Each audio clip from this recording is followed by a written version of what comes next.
I am super delighted for our next guest here. I get to have a great time interviewing him. Aaron Levie is the CEO of Box. A lot of you may know he dropped out of college in 2005 to start Box. I was very fortunate to get to work with him in 2007, a few years later, get a peek at Box in the early days, which was a lot of fun. And Aaron is one of those rare CEOs who's been able to scale from the very beginning of the company through IPO, for 13 years now and beyond. So it's awesome. He's one of the sharpest people that I know, and he doesn't want me to talk about his Twitter feed, but it's super hilarious. So if you're not following him on Twitter, you gotta check it out. And I'm super excited to talk to him today. He spoke to us at our last summit back in May 2017, so we're gonna hear what he's been up to since then. But please join me in giving a warm welcome to Aaron Levie.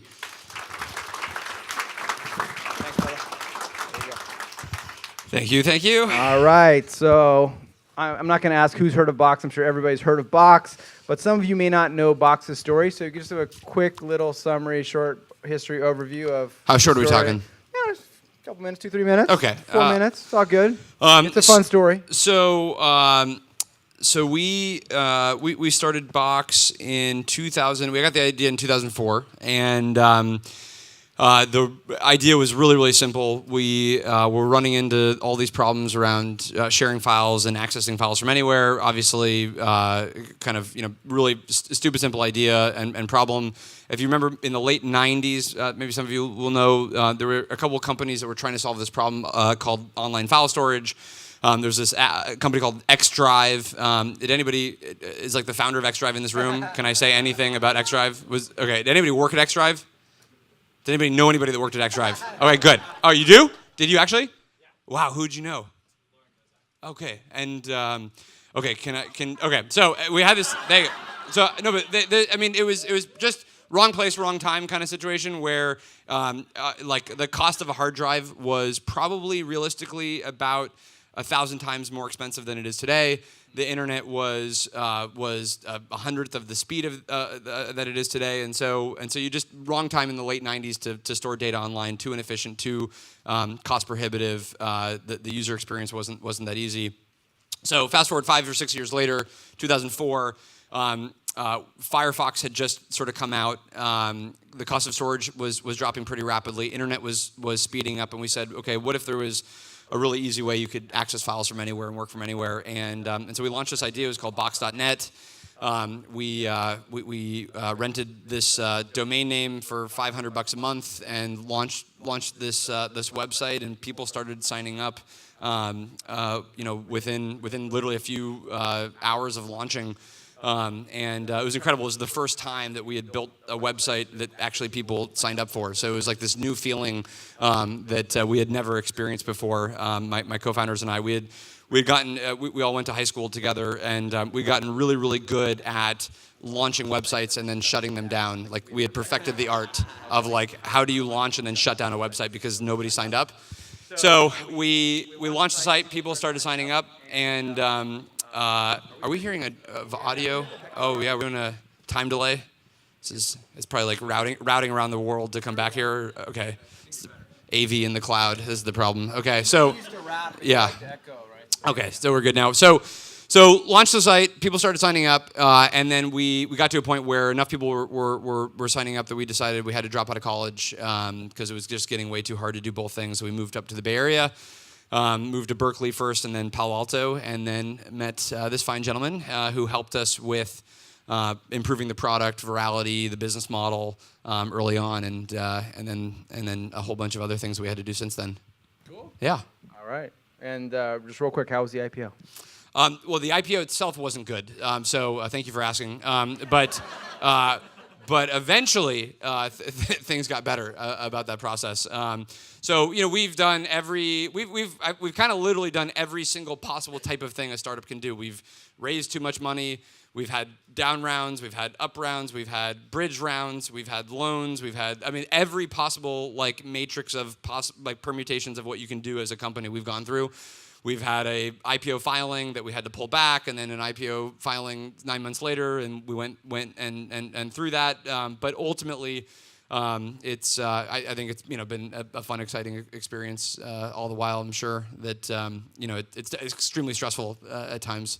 So, but it's been fun. Well, I chalk it up to you educating the market on SaaS metrics and accounting because they just didn't know what they were doing, that's right? that's what we told ourselves. You guys just don't get us. Right. Like we're just different. Yeah, exactly. Even though that wasn't really true. Like Salesforce had already gone public and other people, but I think what we were doing for a little bit of history was we were doing the really really expensive version of SaaS, which is we were loading up aggressively on sales and marketing at the same time as R&D.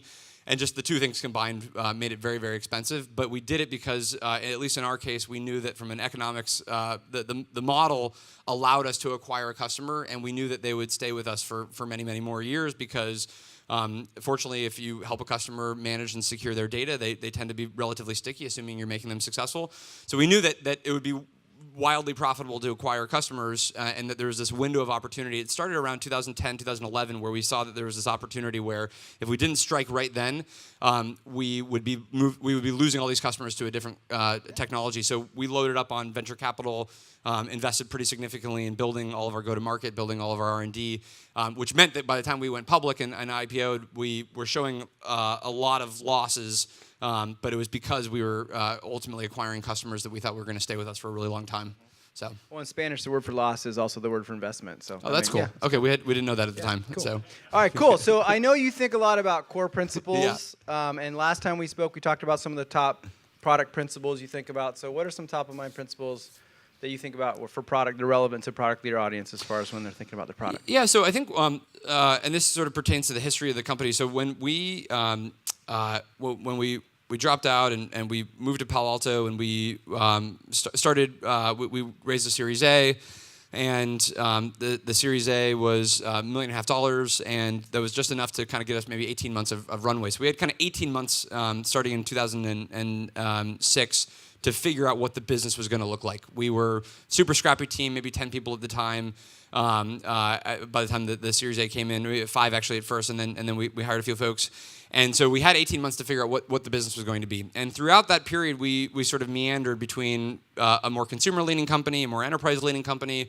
I personally, for a while, wanted to stay consumer. I thought that was sort of the mission of the company. That was why we started the product. We wanted to solve problems for end users.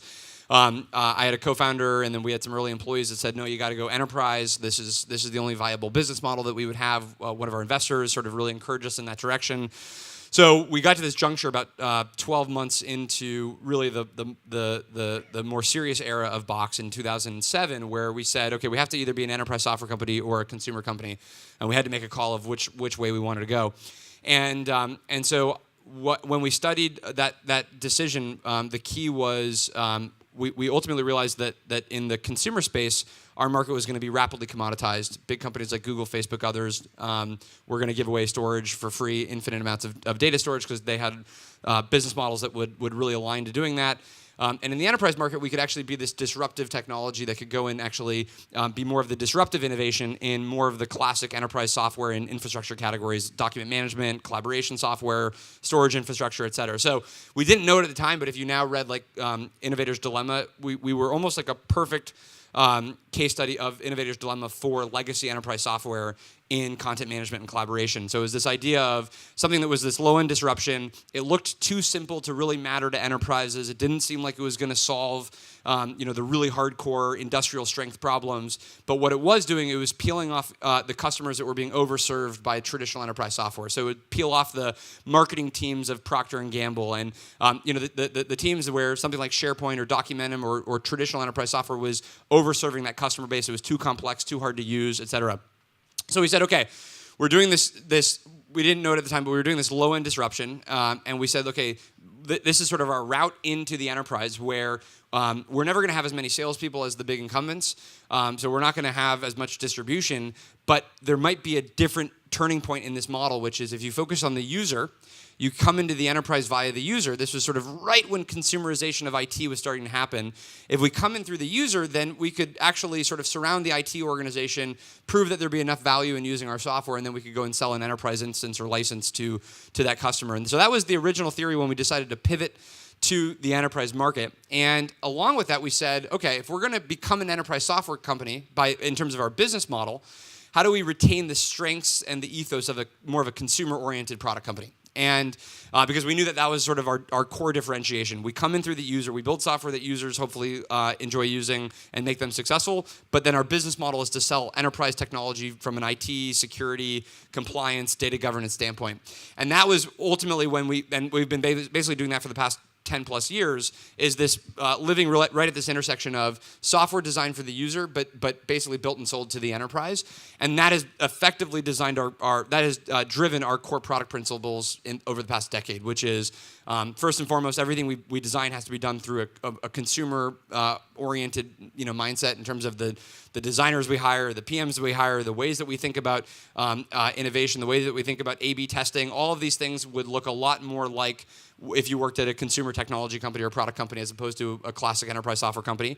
It helps that we've never had to sort of rebuild the platform and move it from on-prem to the cloud, so we've always been cloud first. So that meant that the moment we wanted to start to do A/B testing in our features, we had the ability to do A/B testing in our features, and then we could decide which features we wanted to roll into the core product. We had analytics about every single action and activity happening on our products. So we got a lot of sort of kind of quote unquote things for free because of the early architecture decisions, the fact that we were a sort of a cloud native enterprise software company. But what we've done is mostly studied and learned from the consumer companies around how do you build products, how do you innovate, how do you drive user experience. And so if you come to our engineering, product, data teams, we look basically just like a consumer company, but we happen to sell to an enterprise. And that's sort of how we've tried to hold up our principles over the past decade. Cool. So you've used that kind of consumer mindset as a differentiator. Yeah. Awesome. Cool. I know within enterprise, it's we were talking about this earlier. It's hard, especially for startups when they're trying to do enterprise sales, and customers are saying, "Hey, yeah, well, here's what we want," to just turn down the revenue, not chase the revenue when there's not a good strategic fit. So it's really hard to say no. And I know that part of what has helped you with Box is being able to say no. Yeah. And I know you're a fan of letting customers tell you what to build, and you like jobs to be done and things like that. So can you share some advice for people out there that are feeling like they can't say no? How do we say no, and what are some advice on to first of all, start your own company. Yes. And then you can kind of say no whenever you want. That's the fastest path. If you just want the fastest path to being able to say no to requests. But I think it's super tricky in the enterprise. Maybe just so I understand kind of everybody in the room, who's doing an enterprise software startup? Okay. Who's doing a consumer internet startup? And then the people that didn't raise their hand, I assume, is just Bitcoin related stuff. Is that the gap? Chatbots. Okay, chatbots. Okay, fine. So spanning the two worlds. So ML, deep learning, Okay, of course. I mean, obviously, anything Bitcoin related would also be ML. I'm sure tied to that. So ML Bitcoin startup. I know I made fun of at least 3 companies in this room. I apologize.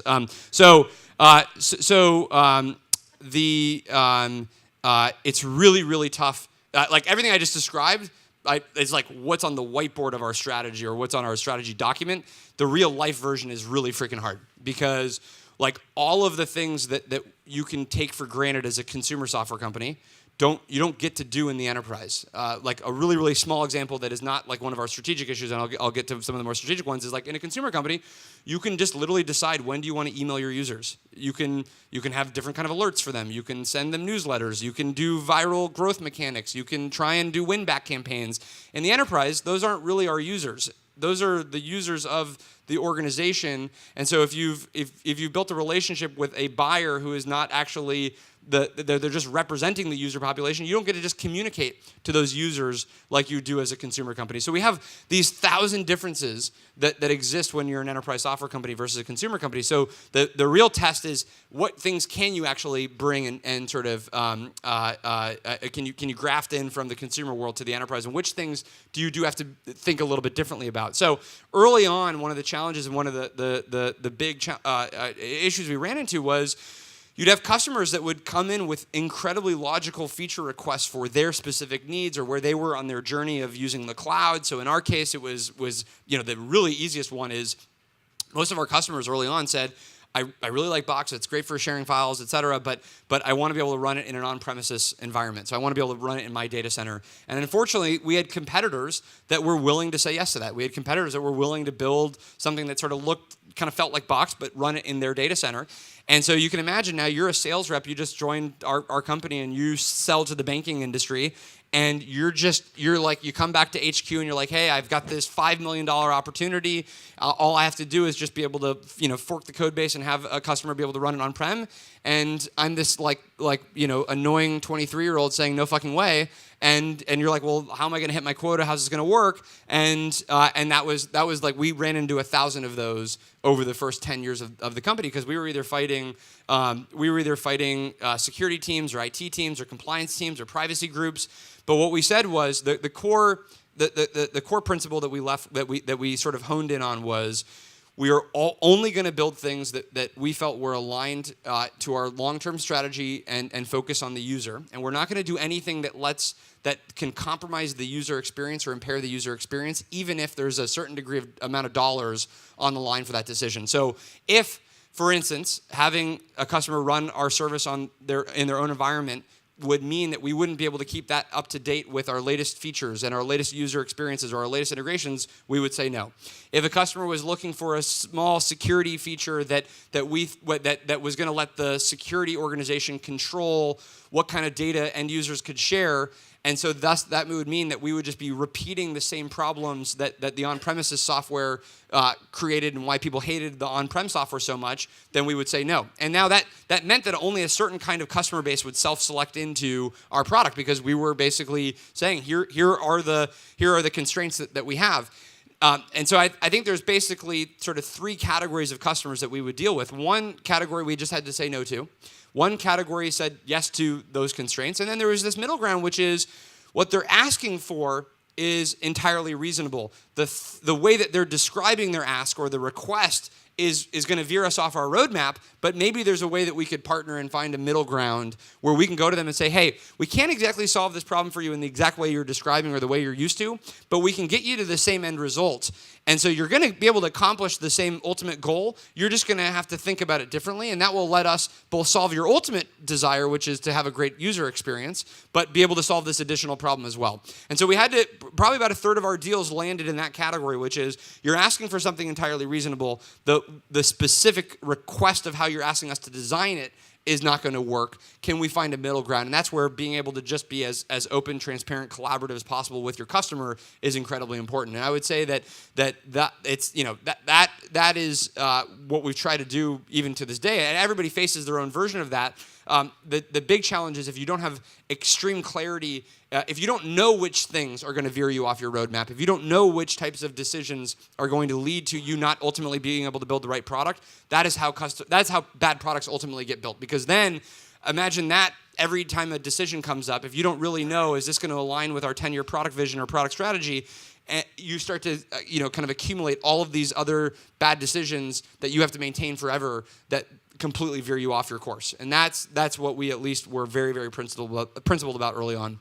Yeah, and you have to have that strategy in the first place. A lot of startups, they may not have that clear of a strategy, and revenue's coming at them, so they just say yes because they've got the burn going on. And I think actually I would say that our strategy wasn't as clear as I would like it to have been, and even today, like we're always sort of like.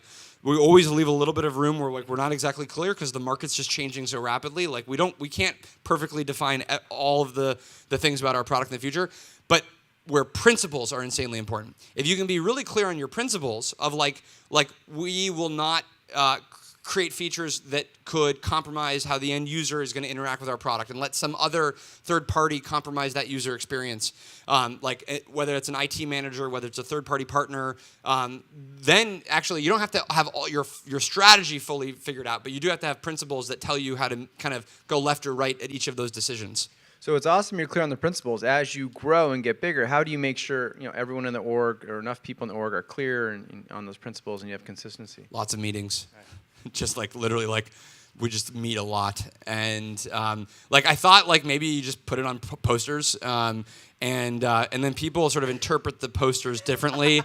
and then you because it's not as simple just to say, well, put the user first at all times. Because, someone's definition of how I put the user first might be different.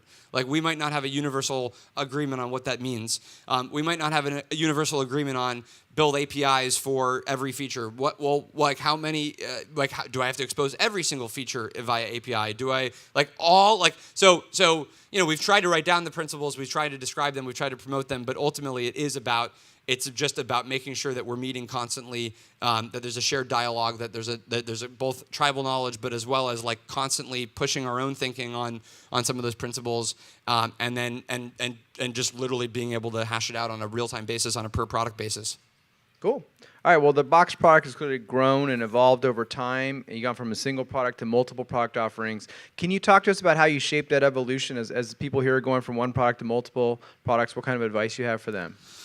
So I'll just tell you what we're doing, because I don't know that we're good enough for me to give advice yet. But so check in like a year, maybe if at this event next summit, year. we'll see. Yeah. You can tell me. We can get update. We can see if we'll set some OKRs. Yes, yeah, okay, we'll set an OKR that I'm at advice ready level kind of feedback. But I think for us, what we're doing is so our product strategy has been make it really easy to share, store, collaborate around files, and then we've been building out a bunch of the capabilities surrounding that problem for customers that are sort of our next generation products. So what we've at least learned from other enterprise software companies, especially the ones that we study that are super good at this, is really find whatever the closest adjacencies are to the problems that your customers are going to need to be solving with your product. It's like not that hard to when you think about it, but really getting focused on adjacencies. I think you do see a lot of companies lose their way because they sort of become this grab bag of different technologies or products.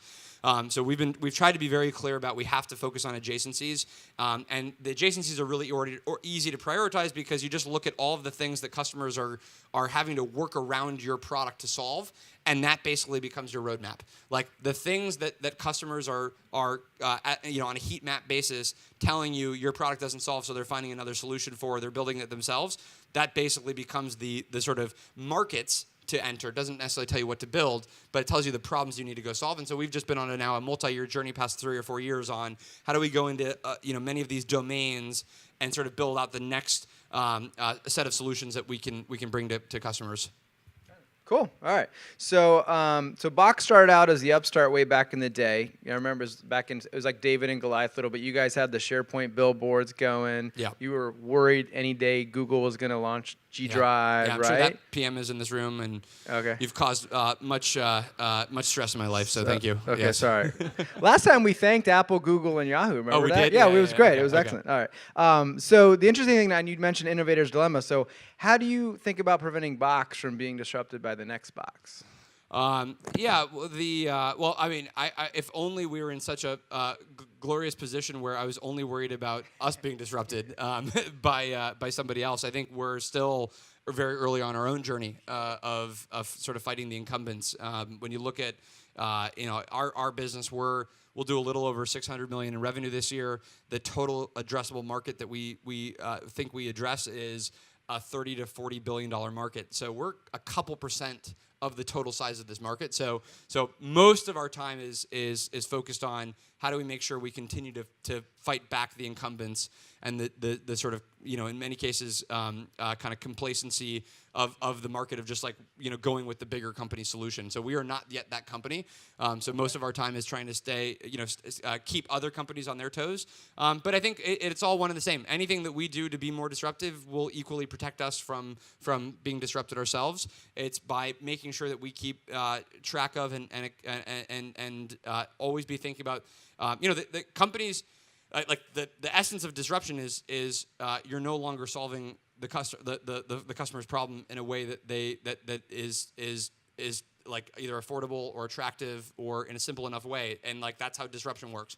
So as long as we can always make sure that we can't sort of see that there's a better way to solve our problem better than we're solving it, that's how we ultimately avoid it. And that's basically I think in product management, that's job number one of anybody in product management is don't let there be a better solution than your solution for this problem. And so as long as we're doing that, I'd like to think that we can be mostly protected from the kind of disruption that at least we've been able to. I mean, we only existed because the incumbents weren't solving the problem. So our job and all of our jobs are just to solve the customer problem in a better way than anybody else. Awesomely said. Yeah. So cool. Well, with that, let's open it up to some questions for Aaron. Okay. Yeah. As a product-centric founder, when you started bringing on your first senior product leaders, head of product, chief product officer, what was that dynamic like?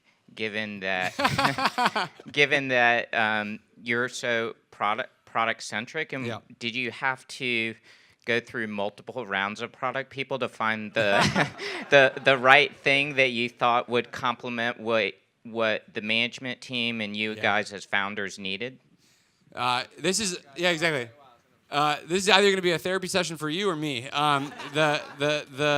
So I would say that it's a really tough tough situation, and I don't. I mean, it's anybody here and anybody in the world that is a product leader, or really anybody, any PM in a company where the CEO thinks that they know product is a really tough job.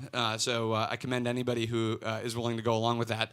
I think that the probably anything that I've done well in this area or evolved over time only has come with just like growing up as a manager, as somebody who understands like what things do you delegate, which things do you get to make decisions on, which things do you want the team to come up with ideas on, which things am I going to sort of inject my ideas into a brainstorm. And so there's a lot of sort of just honing and nuance around, I'll give you a really, really small example that even 3 months ago, I had to be optimizing 13 years in, is our chief product officer, G2 and I, he was saying, hey, when, it's great that I will run into a whole bunch of things in the product, a bunch of features that I want, and I'll just shoot off emails and about those things. And so obviously, like it's like 1:15 in the morning, and you get an email about some feature that I want, and G2 was super clear and helpful in saying, hey, when you do this, this is it's kind of great that you're doing this, /not, but when you do it, maybe just say, this is just an issue I'm running into. Don't reprioritize your entire product roadmap because of this, but take into account as you're thinking through this domain. Because it's sort of, I think the perspective is like I'm telling people that we have to go do this as the very next thing, and I think it's a natural response to say, okay, the CEO wants this thing, we have to go work on it. So it's like 100 things like that over time. It's in a meeting and being really clear that if I make, I have an opinion on a design that we're kind of clear that this is just a strong opinion. We don't have to do it this way. And then I certainly pray on my end that they do it that way. But it's not like a hard requirement. Like your job is measured by this decision. So it's a bunch of that. It's making sure that I recuse myself from certain kinds of meetings and processes. So I'm not sort of like hovering like everywhere. I do one form of hovering, which is a very bad habit. But I sit with the design team, so I do hover around designs. And we got, a lot of people are probably very scared right now. Yeah. He's a good designer. So when I was there, he was busting out Photoshop and doing the logos and stuff like that. You're a good designer. Okay, thank you. I appreciate that. But there's nothing worse than somebody who thinks they're a good designer, though, hovering around designers. So you might, yeah. So I think I don't think anybody likes it, but I need it. So I basically just have a general theory that it's not that much of a theory, but to me it's like I have a deep paranoia, which is like that like ultimately all of the action it comes down to design. That's where you're going to see like where are we going as a company? Like where is our vision playing out? So I just have to it's just this deep paranoia that like if that sort of like goes farther away, like 3 rows away from me, I won't be able to see what's happening, so I just lodge myself right there.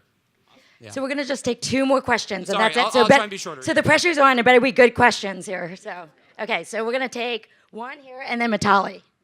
I had a quick follow-up. So when you hire product leaders, do you look for folks who compliment you, or folks who just think the exact same way, like you? Yeah.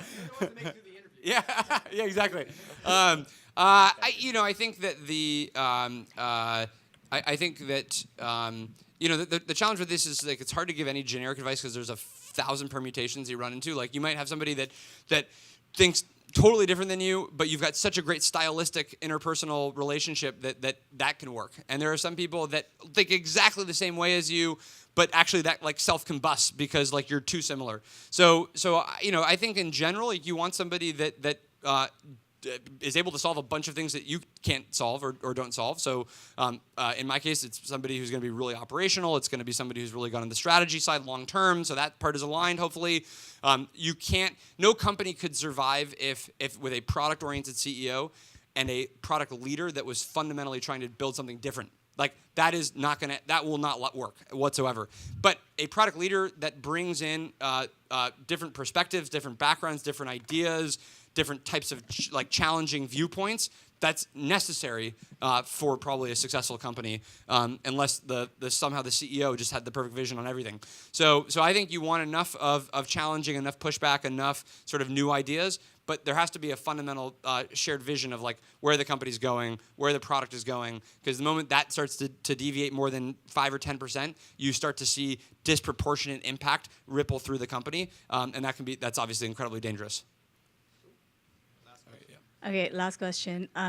How do you spend your time? Like, what's your percentage of time on which priority that you spend on? And then a follow-up question to recruiting is just as you've grown larger and you're no longer the sexy, cool, out to crush the incumbents company, like how hard does recruiting... I'm glad that you think that we were sexy and cool at some point, so I appreciate that. Yeah. Yes. I was one of the early users. But how hard is it to recruit talent? Yeah. And I don't mean just product leaders, and retain them. Yeah. I'm sorry, what was the first part of the question? How do you split your own time? Oh, yeah. What do you focus on? So my time is, there's a bunch of call it public company CEO tasks, which is investor stuff and operating reviews and those kind of things. That's probably 10% of my time, 10 to 15% of my time. And then the other probably 3 or 4 big buckets are product. So strategy reviews, long-term, short-term design reviews, just the random sort of brainstorms that we find ourselves in. So that's probably about a third or fourth of my time. Another third with customers, and then a bunch on sort of marketing, brand, a bunch on the marketing side as well. So those are probably the 3 or 4 big buckets where my time is split. And then in terms of recruiting, I think I do think it's helpful if your company. So this is sort of us, hopefully, but I think it's helpful if your company has a what is your unique kind of value proposition to a person. And so our unique value proposition is that we are going to be at least attempting to build consumer like software, but to solve really, really hard, complex enterprise problems. So if you get excited about life sciences and research in the drug development space, or how certain government agencies collaborate, or how consumer brands launch product campaigns, and you want to build software to solve those problems, but you don't want to sacrifice on the kind of consumer instincts that you might get at a more consumer company, then hopefully we're a place that is like a really good sweet spot for you.